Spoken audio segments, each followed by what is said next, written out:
Hey guys, Kevin Cage back with another daily cryptocurrency update. Welcome to the channel. Like and subscribe if you like what you see, and let's get right into this information today. One take, uncut, short and sweet. And guys, I just recorded this entire video, played back the audio to just test it really quick, and it was completely ruined, so I'm gonna redo this. So hopefully this is all good, guys, and here we go. So I have pre-recorded this video. We're at 19.1 cents, 19.2 cents. I'm really hoping to get a little dip closer to 18 cents. I'm hoping to get one last buy before this market finally turns around. Will we go lower? I have no idea. But again, I just like to have fiat on the side. And if I never purchase crypto with the fiat, it's never a taxable event and I'll just throw it right back in the bank account. But again, that's just my personal opinion, not financial advice.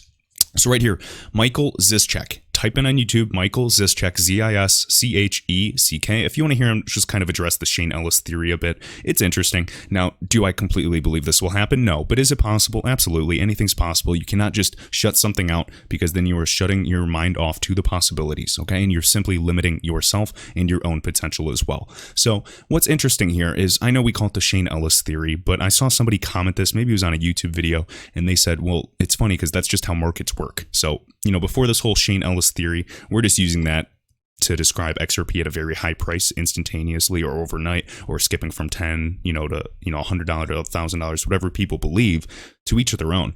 But at the end of the day, this is just math, and this is how order books function. So hypothetically, you have one exchange, Bitstamp.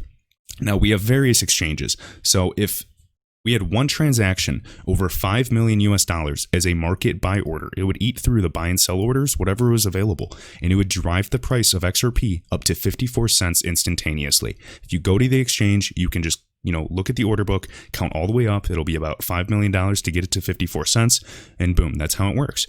Now, one transaction over $10 million would be 90 cents for XRP, and then one transaction over $50 million would bring XRP to $4. Now, I don't want this to be hype, guys. I don't want you guys to overinvest. I just want to share that this is how it works. And the same thing, can be said about any other asset class, especially with something that's maybe doesn't have a bunch of liquidity and it's easy to move the markets. Now, granted, we're well over in the billions, so it's exciting, but this is the internet of value, not the internet of small value. So keep in mind, I think Michael Zischek actually had the facts, and there is a $50 million transaction. I don't know if it was tips over the target instant payments. I forgot the acronym, but that, type of payment protocol.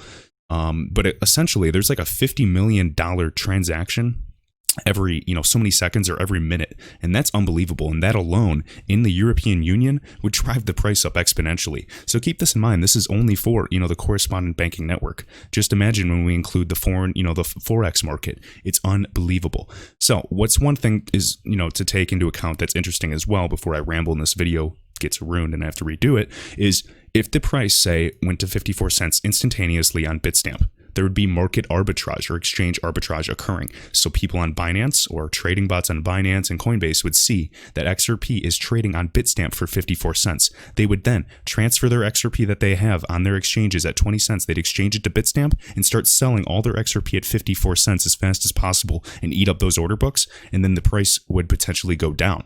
Now, the only way it'd go up is if there's more volume and higher price to bring the price of XRP up. So what would happen is eventually this 54 cents would be, with market arbitrage, would go back down, and then the exchange would be regulated again. But it really could have a very high price or push on the price upward, and say instead of 54 cents, now the price would level off at 40 cents. So we don't really know until it happens. You can speculate as much as you want. For anybody upset that I'm even addressing this, I don't care, because you have to speculate on an investment, and that is what I'm doing in a speculative market. All right, so right here. And yeah, I just want to show you. And then something that he says too is, he has strong reasons to believe that 90% of these sell orders are fake. Not financial advice, but, I don't know if you guys have ever done it. This is illegal. I'm not saying I do it. I'm not admitting to anything, but spoofing. If you do large buy orders on some exchanges with lower liquidity, you can notice that some of the trading bots and market makers will actually change everything. So you're, getting nailed with, bigger fees hidden in the spread, things of that nature. And the order books will actually change when you put huge orders and then cancel the orders and you try to move the market a little bit in your favor. And obviously that is illegal, not financial advice. But I just wanted to show you what I've noticed in my, time trading. All right, right here, King Solomon just sharing this. Credit Agricole and Santander combine, and this is CACEIS. I'm not sure how to pronounce this, if it's a word, but basically, and then they have Santander Security Services. Now, check this out. AUM, assets under custody, totals about 3.9 trillion euros. So again, This is assets under custody. This is not the money that they're transferring, so don't get too excited. I want to be realistic with you guys. But yes, this is a boatload of money. This is a boatload of capital that is being held by these groups. And yes, European Union and asset servicing, they will be servicing all types of products. And you best believe that they have to communicate and also send products between themselves and have interoperability. Whether they create their own, domestic walled garden, that's fine. But when they want to send cross-border or to a system outside of their walled garden, they do need, an agnostic process such as ILP, Interledger Protocol. Just makes you think.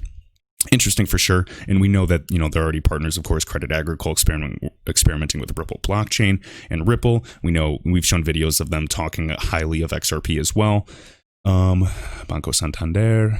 So, yeah, you get it, guys. This is no surprise, but I just want to show you another person testing RippleNet, another person having, proof of concepts, and just huge banks and groups to validate this investment.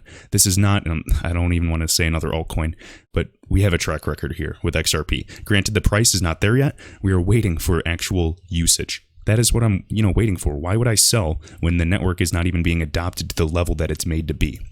Right here, quote from Brad Garlinghouse. There's other, and this is XRP_Stewart XRP on YouTube, or YouTube as well, and Twitter. So definitely follow this guy. So right here, this is from 2017, but it does tie into everything. There's other areas of enterprise blockchain that we think about, that we have a small number of people researching. We have customers today that ask us to help them with other tangential markets. So tangential, kind of like a tangent to or along, so relating markets essentially, that we will continue to evaluate those. At some point, we will probably, as we feel like we gain more momentum about solving the problem today, referring to friction, on-demand liquidity, and XRP usage for remittance, we will lean into other vertical markets around blockchain as well. Yes, and as we see, Brad Garlinghouse, Ripple, they're on a full court press, and now they're expanding with DeFi, as I'm talking about in every video now. Collateralized lending, we have Coil and their initiative, we have Spring getting the funding, gaming, music, you name it. That is what I want to see as an investment. XRP is not dying. Everything is improving the infrastructure. The roots of this, tree are growing, but the price is not, and that doesn't matter. The only thing I'd be concerned about is if the price goes up and there is nothing being built, then I'd be like, oh, this is a bubble, just like we saw in 2017. All right, keep that in mind. Next, Ganesh Hiramath, we're going to share this. So again, Brad Garlinghouse simplifying how Xcurrent works without XRP on-demand liquidity. So, did I already talk about that? Okay, yep, so this is what I want to talk about. This is the Brad Garlinghouse, and I believe this is the J. Kim podcast. It is, a nice long podcast, tons of information, and I like how they have a little transcript here, so I just wanted to share this.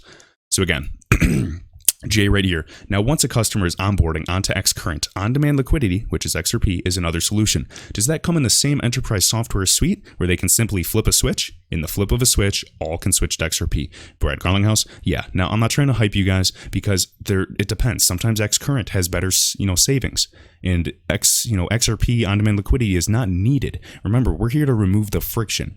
Now, ideally, when there's enough liquidity, it will be the best solution, but it'll take time.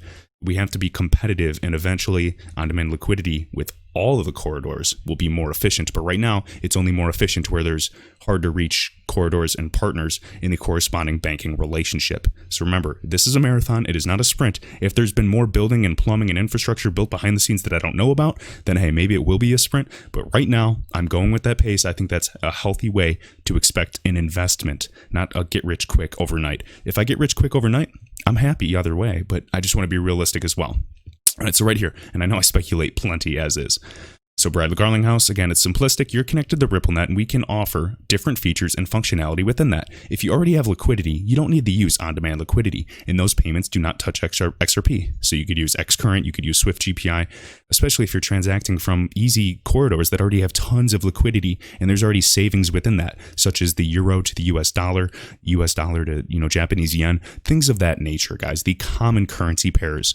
There's not really a huge need for them, and in terms of remittance, there's not a huge pain point and friction today. Now, of course, we can improve it, the payments and the settlement times, but we're targeting low-hanging fruit like the Philippines, Mexican peso, the Singapore dollar, things of that nature. Right here, If you don't have liquidity, you want to shoot payments into the Philippines, and you don't have a corresponding banking relationship directly between those two corridors, we can help solve that. We can do it in real time. No 2 to 5 days, no 6% error rate. You do not have to pre-fund. You can reduce, the 10 to 27, $23 trillion in capital that's doing nothing. And that's globally, of course. That's not just one country or one pair, of course. But regardless, that's a bunch of money sitting idle doing nothing.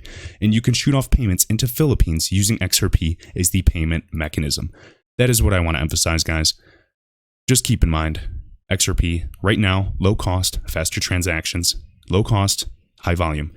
When we get to the point where there's that snowball effect and we start, instead of lower cost, high volume, we start getting, obviously we would want high volume, of course, but the higher cost and that high volume will start dramatically pushing that price up. And this is just how markets function. This is not a conspiracy. This is fact. But the real question is when and if we will get those higher value payments through XRP on the ledger. That is what we want. That is what we're speculating. That is why so many people make videos. This is why so many people research, because if that were to happen, XRP's price would skyrocket, and that would be just like catching the other bull runs that you've seen in the past with Bitcoin, with Ethereum. It could potentially be very, very different and even more superior. And again, I'm here to make money. So are you. I appreciate all of these researchers that share this information. I try to make videos covering them. I've learned a lot as well from them, and I hope that you guys learn just as much from me. So with that, guys, I appreciate it. I hope you have a happy new year. Thanks.